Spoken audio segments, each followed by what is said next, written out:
Good morning, everyone. Good morning, good morning. Let's get started here.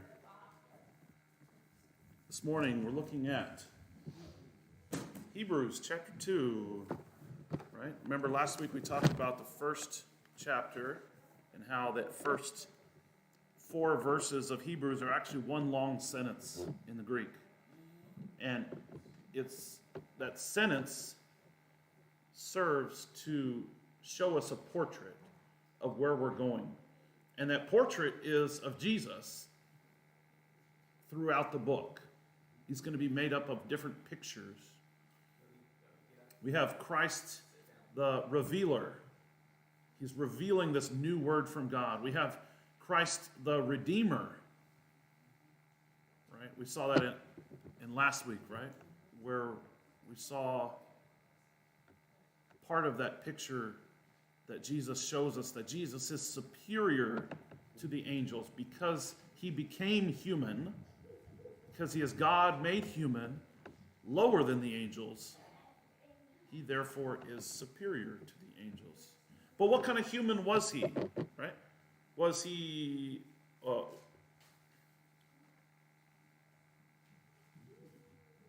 what is it, let me ask it this way, what is it about the human story of Jesus that reveals the glory and the power of God? Because he's God become man.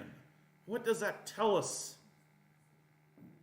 And again, our preacher, our writer here of Hebrews, who we don't know his name, again, our writer takes us instantly back to the Hebrew scriptures and to Psalm 8 and to images of this suffering messianic king from the Hebrew scriptures, especially from the prophets.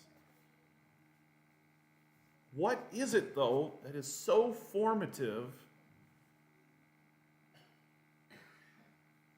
Well, let me make it a statement. Instead of a question, let me make it a statement. What is formative here is the picture that's being painted for us. It's being formed on a canvas. There's a picture here that we need our own lives to look like this picture. Our own Creator God, in his power and his glory and his might that we read from Psalm 93, right, earlier, has now been perfectly revealed to us.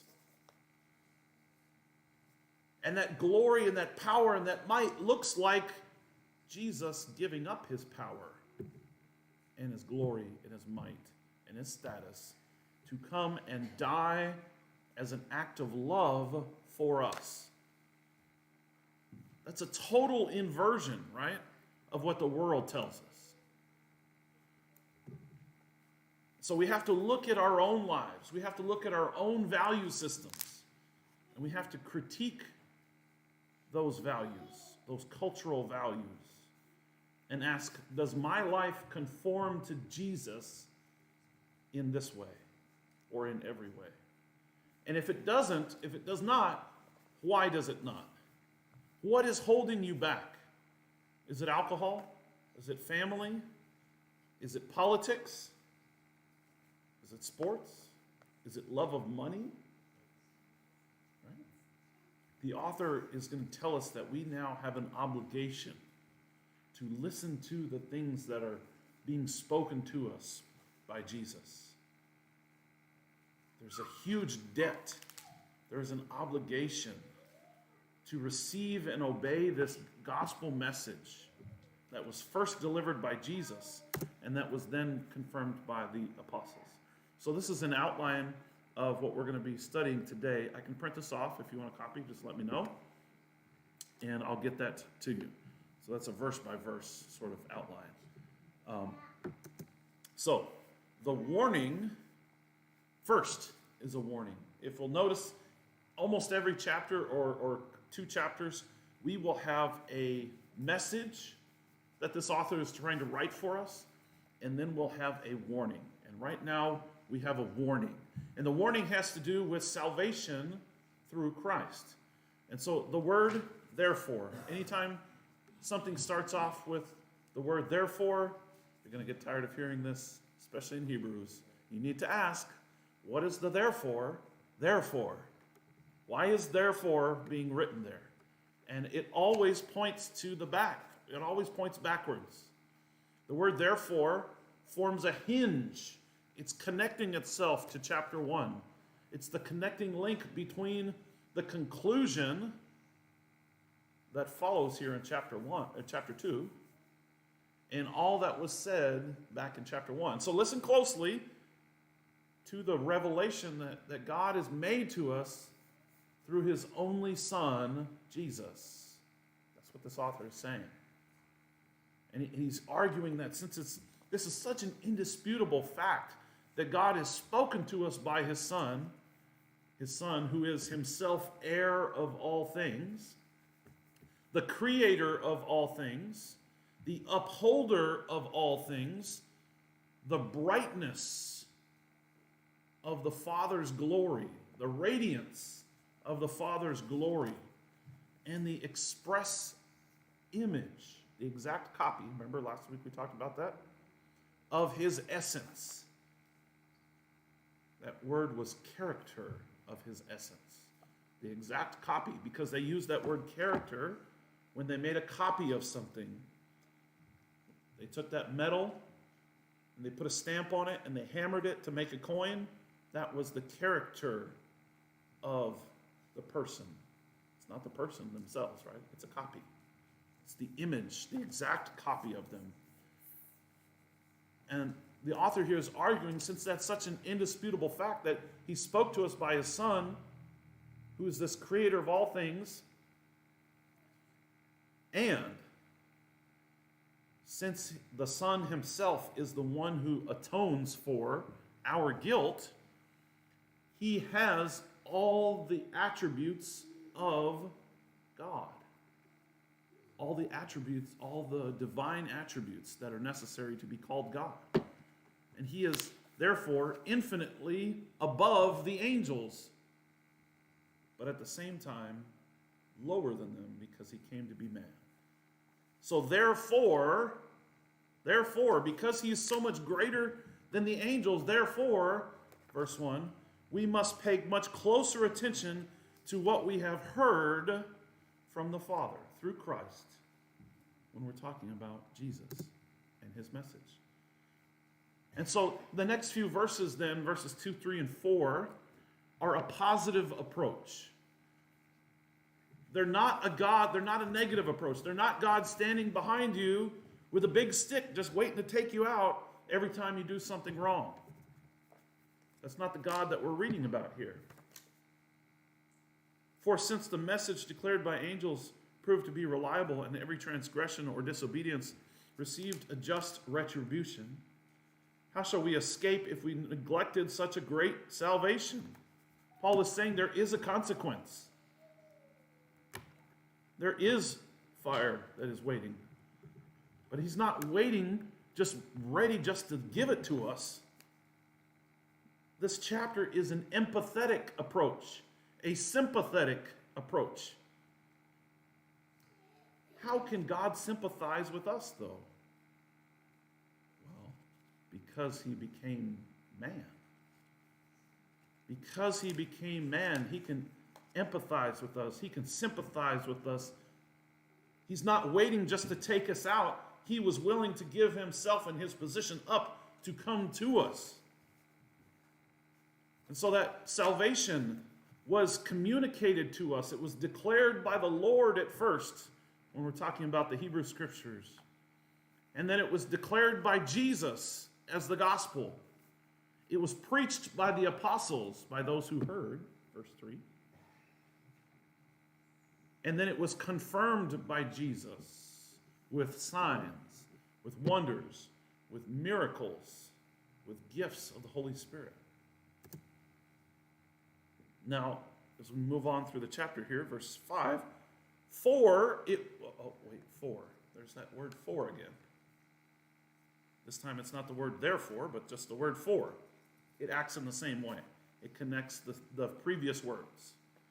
For it was not to angels that God subjected the world to come, of which we are speaking, it has been testified somewhere, and he just expects you to know where.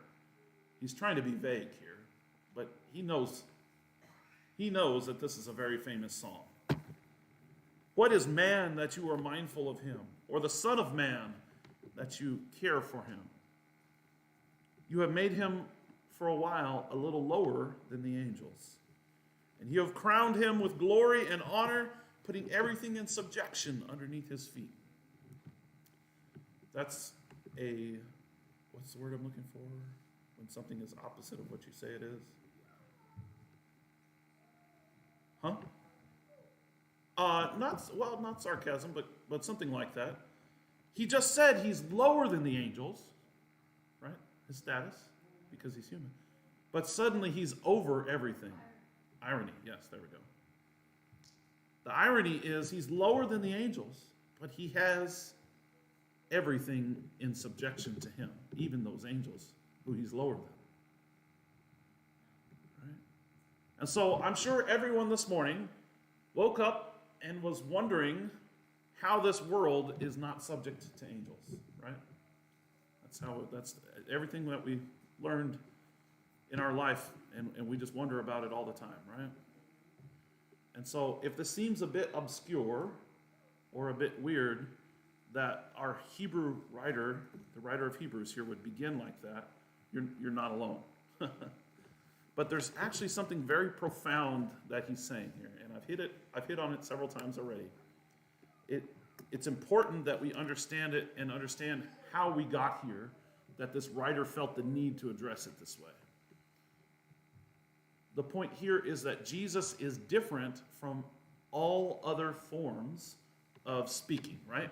So you see, God and the way he speaks to man is through the Bible, right? And so we see the Bible is this one long, continuous story. We like to break it up. But it's one story being told by many authors over a long period of time. From cover to cover, it's one story. And it's that one flowing story of what God is doing to rescue and redeem his people. To rescue and redeem not just his people, but his good creation. Why would he need to rescue and redeem it? Because we have messed it up. Right? And he's now completing the mission in the storyline through Christ, through Jesus. And spoiler alert, the end of the storyline doesn't have little chubby babies with wings and halos and harps and humans floating around in the clouds playing on those harps. That's not the end of the storyline. The end of the storyline that we find in the Bible is about God redeeming and rescuing his good creation, the people and the world. And he's taking this physical world into a realm of justice to make things right. He's going to heal his creation by his grace. Paul calls that the new creation. John and the Old Testament prophets, John the Revelator in Revelation, calls it the new heavens and the new earth in Revelation 21. Here in Hebrews, the author calls it what in verse 5 here? For it was not to angels that God subjected the world to come. So it's called the new creation, the new heavens and the earth. Here in verse 5, it's called the world to come. And so God's plan from the beginning was not to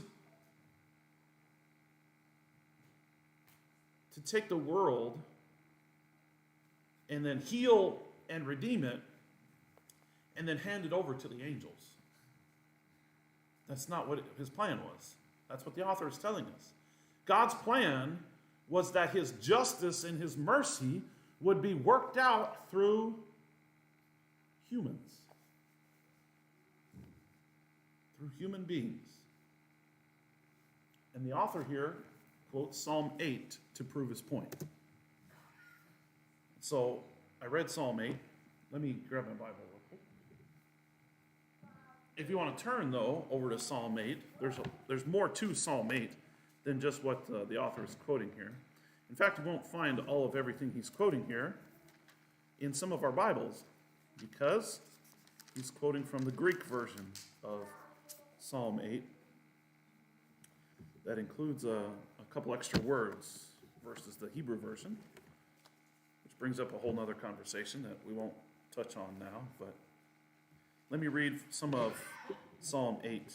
O Lord, how magnificent is your name throughout all of the earth. You have covered the heavens in your majesty.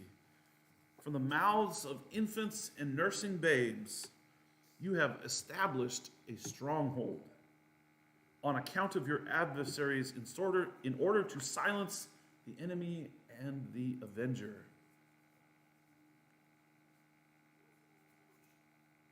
And this is the preview to what we just read in Hebrews. When I observe your heavens, the work of your fingers, the moon and the stars that you set in place, what is man?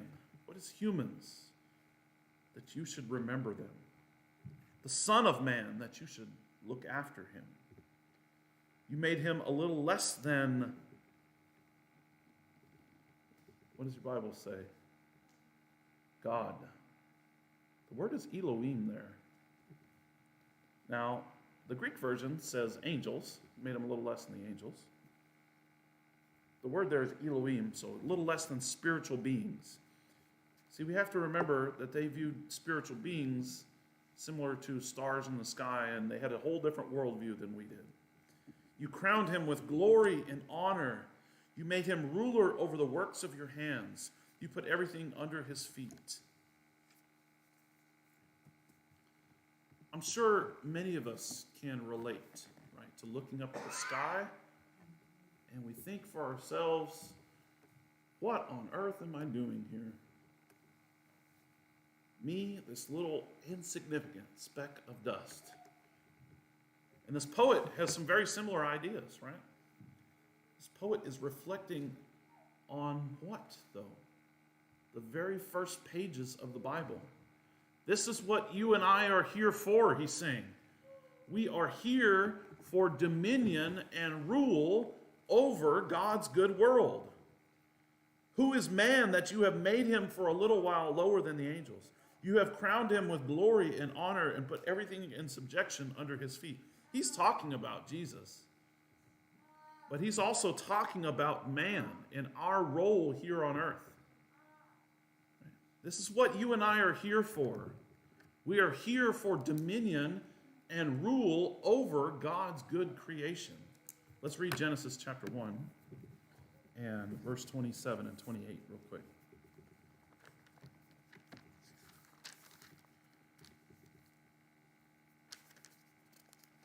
Genesis 1, starting in verse 26. Then God said, let us make man in our image. Plural, Elohim. According to our likeness, man, will rule over the fish of the sea, the birds of the sky, the livestock, the whole earth, and the creatures that crawl on the earth. So God created man in his own image. He created him in the image of God. He created them, male and female. And God blessed them and said to them, be fruitful, multiply, fill the earth, and subdue it. Rule the fish of the sea, the birds of the sky, and every creature that crawls over the earth. The very first message that we are supposed to be given, the very first message given to us, the very first commandment given to man is to go and rule over the earth. There is purpose for us in our lives. And humans are inextricably tied to this creation, right? We come from the dirt. We go back to the dirt after we die. But we are more than just dirt creatures, though, right? Because what are we? We are the image of God. And what does Psalm 8 and Genesis 1 tell us to do? It says to multiply, yeah. For what purpose, though? to rule over this creation. And it's through this human Jesus that system of grace, that this author, that he's the author of it. He's the finisher of the system of grace. And it's through that system of grace that we can reclaim, that we can regain our position of lost dominion over this world. Because man once had dominion over the world. It says, putting everything in subjection under his feet. Man has lost that dominion. And Jesus, here comes the human part, the man regained that dominion over the earth. That rulership, that kingship, that dominion both now and in the world to come, in verse 5. That was never given to angels, right? Man had it, but man lost it. So becoming a man and suffering death enables Jesus to regain the dominion that man lost, the rulership that man lost. So the work of Christ was to regain man's lost kingdom over the earth. To be human is to suffer and to die, right?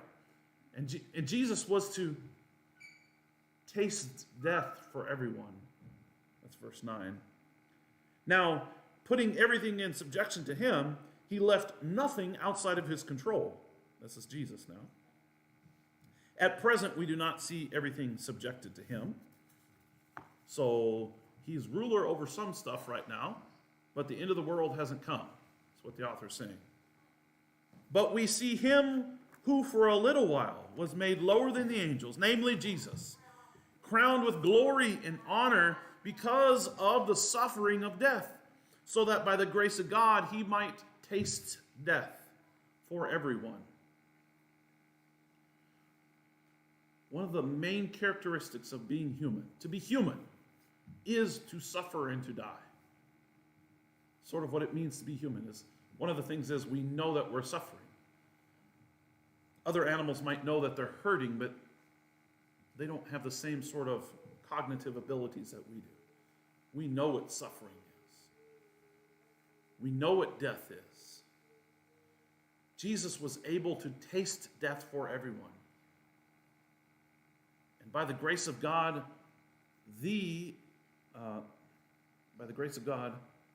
then, with his own humanity, he also enabled Jesus. That also enabled Jesus to bring many sons to glory. And so his sufferings in the flesh were fitting. It doesn't say they were good. It says they were fitting. He was crowned with glory and honor because of the suffering of death, so that by the grace of God, he might taste death for everyone. Verse 10. For it was fitting that he, for whom and by whom all things exist, he is the creator, in bringing many sons to glory, should take the founder of their salvation, should make the founder of their salvation perfect through suffering. For he who sanctifies and those who are sanctified all have one source. That is why he is not ashamed to call them brothers, saying, I will tell you your name to my brothers.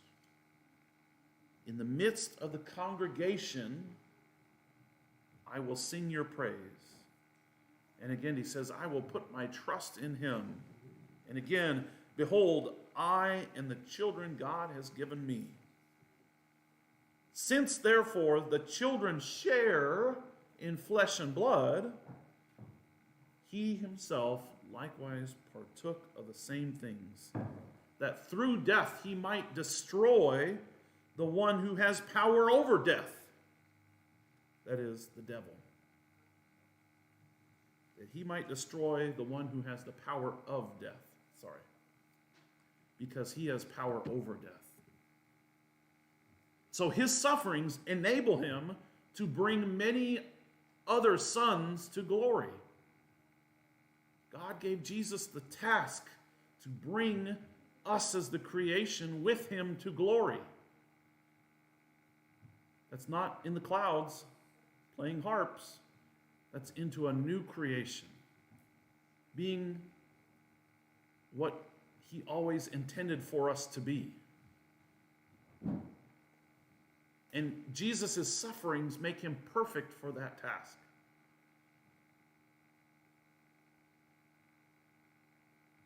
So his humanity makes him one. It unites us with those being saved. His humanity unites him with the saved, us. He makes all of us one. And that identity with man makes Jesus proud to call us brothers, to make us like himself. And for him to make us like himself, he has to clean us. He has to wash us. He has to purify us. He has to make us holy. And that process is called sanctification. Are you sanctified? Have you been made holy? Do you know what it means to be made holy and how to be made holy? I'm going to speed through this here because I'm getting long and I've still got a few more slides to go. So, verses 14 through 16 now, as we finish up the chapter here through verse 18. Jesus was enabled to disarm Satan and deliver us from the fear of death. Jesus' death gave him victory over the devil. Jesus' death gave us freedom from the fear of death. A fear that keeps people in bondage throughout their lifetime. Right? Some people fear death so much. It's like a prison sentence for them. But the faithful Christian does not need to fear death in the same way. It does not mean that you will not mourn. It does not mean that you can't be afraid a little bit of death. It's not what we're talking about. But a fear that drives your life does not happen when you put your faith in Jesus. By becoming flesh and blood and suffering and dying on the cross, Jesus was a sympathetic high priest. And this is going to be the argument that's made later in the book.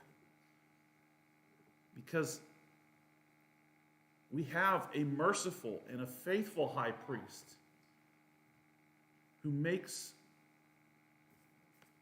atonement, I think the ESV says, who makes propitiation for the sins of the people. Propitiation, if we propitiate something, we're making it go on and on. His sacrifice that goes on and on for the sins of the people. In chapter 5, we're going to read of him being a high priest. So he's able to give aid. He's able to help those people who are tempted in verse 15 because he remained without sin. And that suffering of remaining without sin makes him compassionate towards us. And so therefore, all those people who come to him can expect to receive mercy and grace in their time of need. And so with the first two chapters here of Hebrews, we can see the superiority of Jesus over the prophets in chapter 1, because he is God's perfect spokesman, right? He has superiority over the angels because he is God, he is deity, and his humanity makes him superior to the angels. That means we have a place that is superior to the angels. We'll find that out in Revelation. We've also seen that Jesus, who was tempted, who suffered and tasted death for everyone, is not ashamed to call us brother. Now the question then, the application of this is, are we ashamed to call him Lord? Are we willing to serve him as our Lord? Because it's through that man, Jesus, and through that system of grace that he authored with his own blood, that same system that he finished on the cross. It's through that system that we will regain our dominion over the world.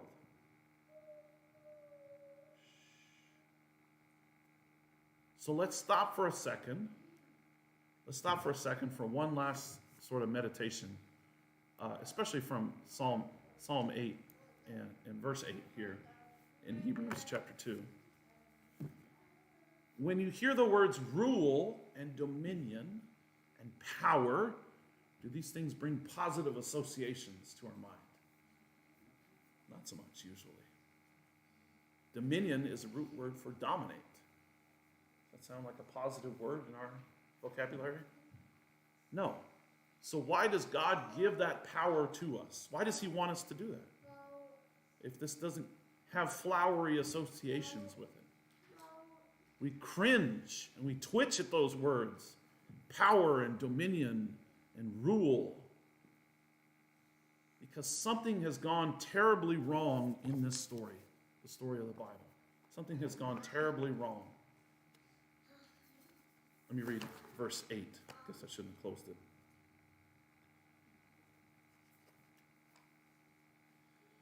But we see him who for a little while was made lower than the angels, namely Jesus, crowned with glory and honor. Sounds good so far? Because of the suffering of his death, so that by the grace of God he might taste death for everyone. Something has gone terribly wrong in this story. He's retelling the entire storyline of the Bible here. We have been given a commission to rule and steward and care for God's creation, and we have abused that power as humans. We have abused the ground. More importantly, we have abused other images of God, other people. And our broken and our selfish human heart has reached out and taken power for ourselves like they took from the tree because they wanted the power of knowing right and wrong for themselves. It's a storyline that's repeated over and over. We have used that authority for our benefit, for me and my tribe, at the expense of you and your tribe. Right? God gave us this amazing mandate and this amazing power and honor and glory as these creatures to manage his good creation, his good world, by creating families and communities. And what have we done with it? We've made ourselves God and created a world of power grabs, of violence, of conflict, of death and destruction. That is the world that is around us.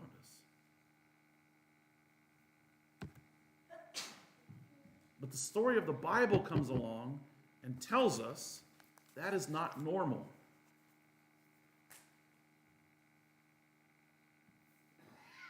It comes along and tells us a place where we discover what it means to be truly human.